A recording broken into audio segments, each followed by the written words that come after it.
चलिए दोस्तों, आज हम लोग numerical in physics class 9 ICSE and CBSE दोनों के लिए चैप्टर है हमारा मोशन इन वन डायमेंशन। और इस चैप्टर के जितने भी क्वेश्चंस हैं न्यूमेरिकल्स के अच्छे क्वेश्चंस हैं, वो सब क्वेश्चन को हम कवर करेंगे। और आपके 9 के भी एग्जाम सबके सामने हैं, पता ही है, फाइनल एग्जाम, और 10 के भी। तो फिजिक्स के जो आपका जो मोशन हो गया, आपका ग्रेविटेशन हो गया, ठीक है, वर्क एंड एनर्जी हो गया, तो ये सब जितने चैप्टर हैं, gravitation, motion, Newton's laws of motion, इन सब चैप्टर में आपको बहुत अच्छे से पता है कि न्यूमेरिकल्स बहुत इंपॉर्टेंट होते हैं। तो बहुत सारे बच्चों को न्यूमेरिकल में सबसे ज़्यादा प्रॉब्लम होता है, तो इसीलिए मैंने सोचा कि सारे चैप्टर्स के न्यूमेरिकल्स को अच्छे से आप लोगों को एक्सप्लेन कर दूं, ताकि एग्जाम से पहले आपको न्यूमेरिकल में कोई दिक्कत ना हो, ठीक है। और कंसेप्ट जो है मैं साथ साथ डिस्कस करता रहूंगा, तो आई होप कि आप लोगों को कोई दिक्कत नहीं होगा, ठीक है। चलिए, ज़्यादा टाइम वेस्ट ना करके पहला क्वेश्चन शुरू करते हैं। न्यूमेरिकल हमारा पहला जो न्यूमेरिकल लिए हैं हम, पहले एक दो क्वेश्चन हम हर टॉपिक का न्यूमेरिकल करेंगे। पहले हमारा जो अभी का टॉपिक है वो एवरेज स्पीड रिलेटेड टॉपिक है, और आप सबको पता है कि एवरेज स्पीड का फॉर्मूला क्या होता है, टोटल डिस्टेंस, ठीक है, total distance by total time, ठीक है, टोटल टाइम। यहाँ पे हम ऐसे लिख देते हैं टी टोटल, बस समझने के लिए है। फॉर्मूला आप लोग पहले भी पढ़े होंगे, जो नहीं पढ़े हैं वो ऐसे करके पूरा सेंटेंस में लिख लीजिए, total distance travelled bye total time taken gives you the average speed. ये तो जानते ही होंगे, नहीं जानते हैं तो अभी जान लीजिए, नॉट सो डिफिकल्ट। चलिए, तो क्वेश्चन क्या है हमारा, क्वेश्चन है बहुत ही इजी क्वेश्चन है, नॉट सो टफ। तो अगर आप ध्यान से देखिएगा तो क्वेश्चन को पढ़िए। Boy covers half of his journey with a uniform speed you. एक बॉय है जो अपने जर्नी का, यानी कि वो जितना दूर भी जाता है, मान लीजिए वो यहाँ से शुरू किया और यहाँ पे अपना जर्नी खत्म किया, तो ये हो गया उसका टोटल जर्नी। तो इस जर्नी का हाफ पार्ट, यानी कि आधा डिस्टेंस जो है वो u स्पीड से ट्रैवल कर रहा है, और बाकी का आधा जो है वो v स्पीड से ट्रैवल कर रहा है, ठीक है। हमारा क्वेश्चन है कि एक बॉय अपने जर्नी का आधा डिस्टेंस u स्पीड से ट्रैवल कर रहा है और अदर हाफ v स्पीड से ट्रैवल कर रहा है। तो boy covers half of his journey with a uniform speed u and another half of his journey with a uniform speed v। Then calculate his average speed for the journey. तो अभी मैंने आपको बताया कि एवरेज स्पीड के लिए हमको चाहिए टोटल डिस्टेंस और टोटल टाइम।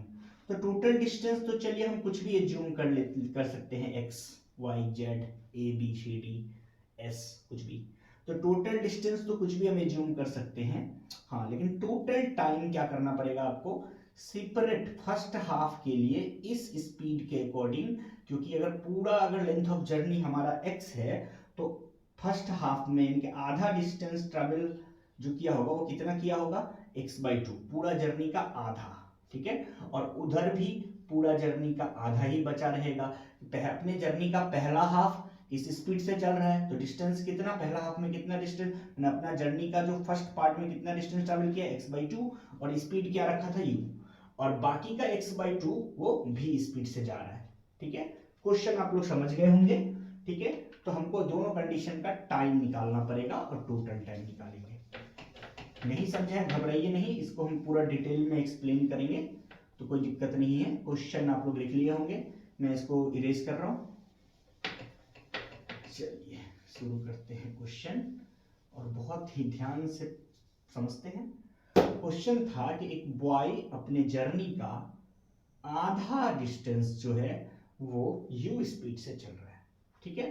तो हम मान लेते हैं कि let total length of the journey, क्या, total length of the journey, हम मान लेते हैं कि जर्नी जो था उसका टोटल लेंथ था x, ठीक है। तो अब दो केस है यहाँ पे, ठीक है।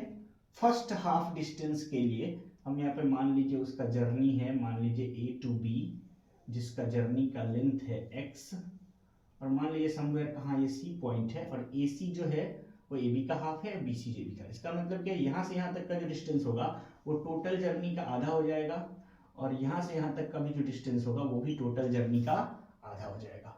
इस आधा जर्नी को वो किस स्पीड से ट्रैवल कर रहा है, तो इस आधा जर्नी को वो u स्पीड से ट्रैवल कर रहा है, और इस आधा जर्नी को वो v स्पीड से ट्रैवल कर रहा है। ठीक है, ये था हमारा टॉपिक कि एक आदमी अपने टोटल जर्नी का आधा पार्ट u स्पीड से और बाकी का आधा पार्ट v स्पीड से। तो हमारा टोटल जर्नी अगर x है तो पहला x/2 u स्पीड से और अगला x/2 v स्पीड से। ठीक है, तो केस 1 में चलते हैं, जो हम फर्स्ट हाफ का बात करते हैं, और अकॉर्डिंग टू डायग्राम 4 हम A to C यानी कि क्या, पहला आधा। ठीक, पहला आधा जो है जर्नी जो है उसका टोटल जर्नी का आधा पार्ट। तो डिस्टेंस पहला, अगर हम डिस्टेंस का बात करें तो A to C में वो कितना डिस्टेंस ट्रैवल किया है, अपने जर्नी का हाफ, यानी कि क्या, टोटल जर्नी x था तो उसका हाफ x/2। अच्छा, स्पीड क्या लिया है, तो u स्पीड से जा रहा है, तो डिस्टेंस और स्पीड से आपको क्या निकल जाएगा, टाइम। तो पहला हाफ डिस्टेंस ट्रैवल करने में उसको कितना टाइम लगा, तो टाइम इज इक्वल टू, सब जानते हैं, distance by speed means x/2, ये है डिस्टेंस और स्पीड है u। इसको आप सॉल्व कीजिएगा तो x/2, u जो है वो डिवाइड से इनटू में जाएगा तो कितना हो जाएगा, 1/u, यानी कि आ गया x/2u। ये हमारा आ गया क्या, उसका पहला, यानी कि टोटल जो जर्नी था उसका फर्स्ट हाफ जर्नी जो है, जिसको वो u स्पीड से ट्रैवल कर रहा था, डिस्टेंस कितना था, x/2, तो टाइम कितना लगा, x/2u। ठीक है, समझ गए ये। चलिए अब इसका हम आगे का पार्ट यानी कि next half B to C के लिए अगर हम जाएं, ठीक है, फॉर B to C, अगर हम फॉर B to C के लिए जाएं, यहाँ पे फिर से डायग्राम बना देते हैं। ठीक है, ये A, ठीक है, ये मान लीजिए B था, ये C, ये C to B समझ लीजिए। तो C to B भी डिस्टेंस कितना है, x/2 ही है, स्पीड बस बदल गया, तो कॉमन सेंस से डिस्टेंस बदलेगा। ठीक है, तो डिस्टेंस सेम ही रहे, लेकिन अगर स्पीड चेंज करेंगे तो आपको अलग टाइम लगेगा। कहने का मतलब क्या है कि 10 किलो, मान लीजिए 10 किलोमीटर का डिस्टेंस आप 20 किलोमीटर पर आवर से चल रहे हैं तो जो टाइम लगेगा, और फिर 10 किलोमीटर को अगर आप 40 किलोमीटर पर आवर से चल रहे हो तो जो टाइम लगेगा, दोनों केस में टाइम अलग होगा। क्यों, स्पीड जो है वो अलग अलग है। तो यहाँ भी वही बात है, इस केस में वो डिस्टेंस तो x/2 ही चल रहा था, लेकिन स्पीड उसका u था।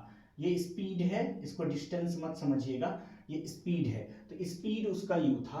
ठीक है, ठीक है, और इस केस में भी डिस्टेंस वो x/2 ही चल रहा है, बस अपना स्पीड बदल लिया, v कर लिया।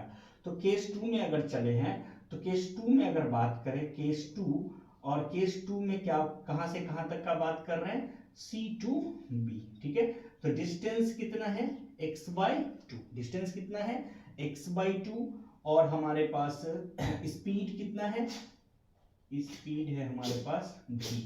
तो टाइम कितना आएगा, distance upon again speed, distance x/2, speed v, तो आ गया x अपॉन क्या, 2v।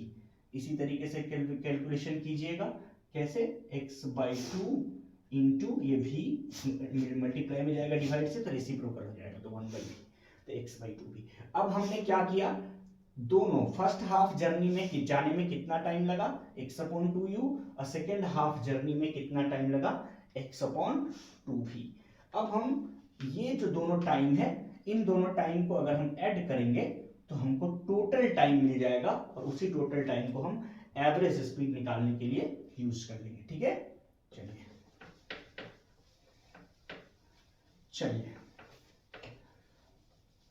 तो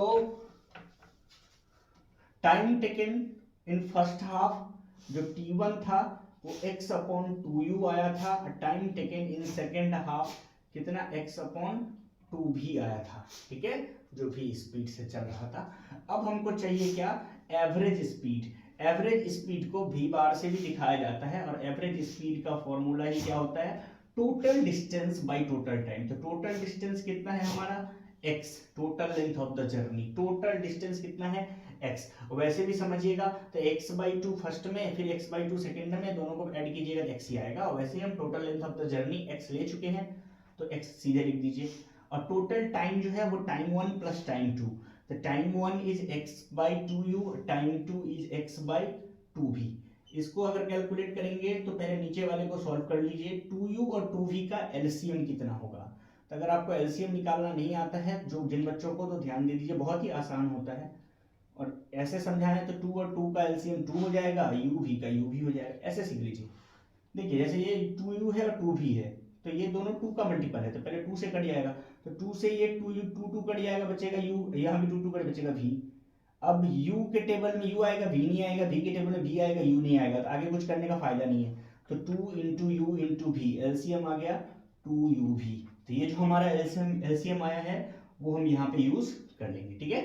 अब इस 2u से, डिनोमिनेटर से इसको डिवाइड करेंगे, इस 2u से इसको डिवाइड करेंगे, तो ये 2u इस 2u को काट देगा, तो बचा क्या रह जाएगा v, और जो बचा रह गया उसको न्यूमरेटर से मल्टीप्लाई कर दीजिए। ये 2u इस 2u को काट दिया, बचाया v, और v को न्यूमरेटर से मल्टीप्लाई कर देंगे, हो जाएगा vx।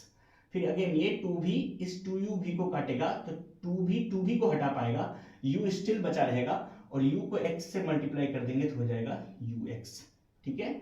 अब अगर इसको हम देखें तो ऊपर वाला x है और नीचे वाला में जो है ये पोर्शन, ये चीज, ये x के साथ डिवाइड में है, तो मल्टीप्लाई में जाएगा तो क्या हो जाएगा, रेसिप्रोकल हो जाएगा, उल्टा हो जाएगा, ठीक है। समझ में आ गया होगा यहां तक सबको। ये x है और यहाँ पे देखिए 2u भी, यहाँ से अगर हम x कॉमन ले लेंगे तो यहाँ से बच रहा है v, यहाँ से बच रहा है u, दिख रहा है ना। यहाँ पे यहाँ से x दोनों से हटा देंगे तो बाहर निकाल लिए, तो अंदर में क्या बचेगा, v प्लस u। अच्छा कॉमन क्यों लिए हैं, बहुत बच्चे बोलेंगे कॉमन क्यों लिए, इसलिए लिए कि देखिए इस x से ये x अब कट जाएगा, तो हमारा फाइनल आंसर आ गया एवरेज स्पीड जो है 2uv by u plus v। v plus u बोलिए या u प्लस v बोलिए, ये है हमारा एवरेज स्पीड। चलिए समझ में आ गया होगा।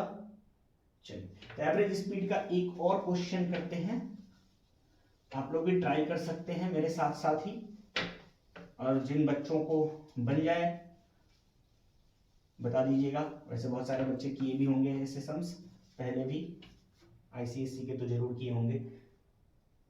चलिए next question,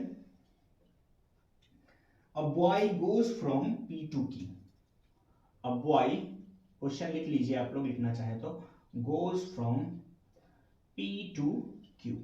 A boy goes from P to Q with a uniform speed of u, with a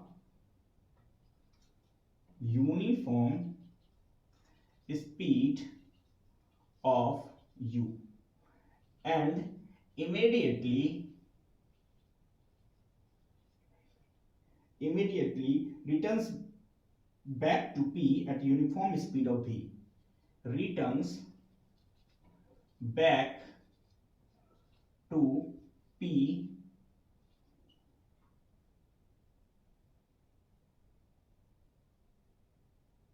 at a uniform speed of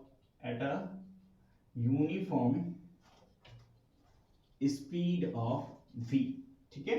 what is the average speed, again आपसे पूछ रहा है कि what is the average speed, average speed क्या था उसका, what is the average speed, ठीक है।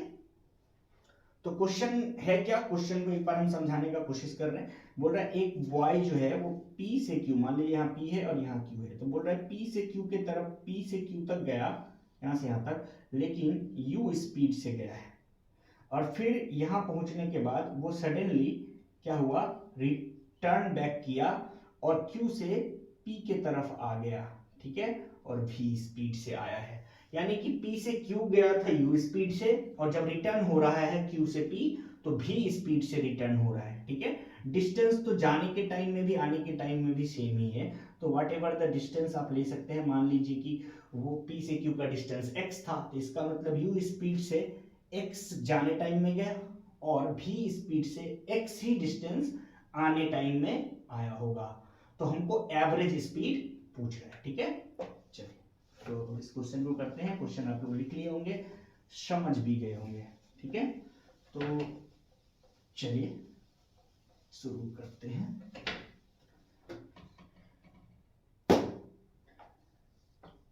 लेट हम मान लेते हैं कि डिस्टेंस जो है पी क्यू जो है वो है हमारा x। ये हमने लेट कर लिया कि डिस्टेंस जो है वो पी क्यू जो है वो हमारा x है, टोटल डिस्टेंस। तो ये रहा हमारा p और मान लीजिए ये रहा हमारा q और ये रहा p से q का बीच का डिस्टेंस जिसको हमने x एज्यूम कर लिया है। ठीक है, अब बोला कि p से q के तरफ गया है u स्पीड से और q पे पहुंचने के बाद फिर वो p पे रिटर्न आ गया है v स्पीड से। तो दो केस दे देते हैं, एक p टू q के लिए जाने के टाइम में और एक आने के टाइम में। तो केस 1 व्हेन ट्रेवलिंग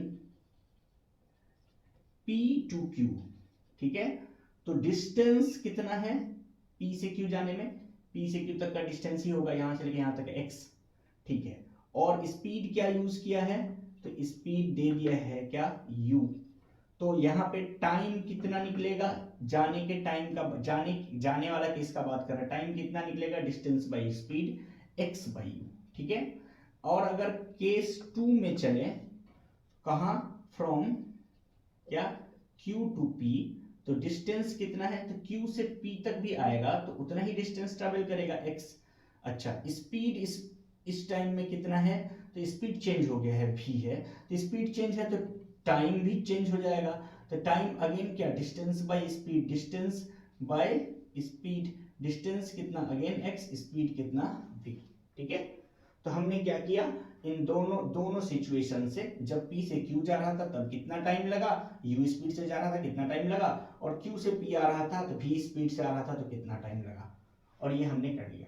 अब हम जानते हैं कि एवरेज स्पीड के लिए अभी सिखाया था total distance by total distance x जाने का और x आने का। तो यहाँ पे x नहीं होगा 2x हो जाएगा क्योंकि टोटल डिस्टेंस चाहिए, तो गया x और आया x, तो x प्लस x 2x, तो टोटल डिस्टेंस 2x हो गया।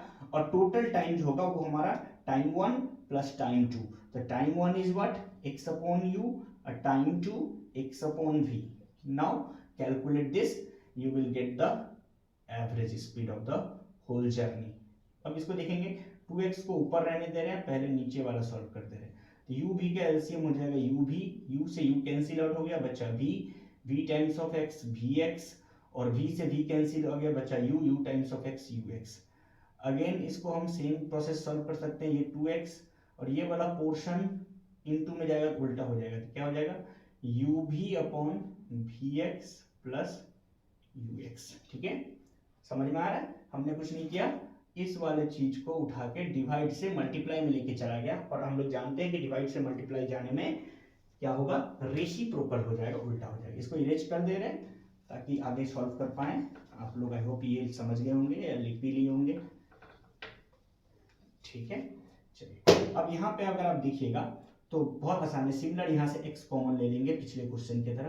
तो ये u भी यहाँ से x कॉमन क्यों लिए, ताकि x x कट जाए, तो यहाँ पे बचेगा v प्लस u, x से x कट गया तो बचा कितना 2uv ऊपर और नीचे बचा u प्लस v, तो that is our average speed. ठीक है, समझ गए होंगे आप लोगों को, अच्छे समझ में आ गया होगा।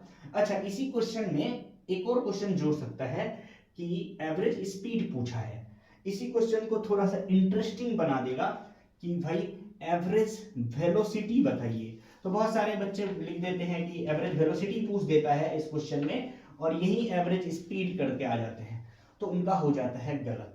देखिए एवरेज स्पीड में और वेलोसिटी में क्या डिफरेंस है, स्पीड जो है वो कभी जीरो नहीं हो, मतलब कहने का मतलब क्या, डिस्टेंस अगर जीरो नहीं होगा तो स्पीड जीरो नहीं होगा, क्योंकि ऑब्जेक्ट जो है वो स्टेशनरी है ना, स्टेशनरी माना जाएगा, तब ऑब्जेक्ट मूव ही नहीं कर रहा है अगर स्पीड जीरो है तो।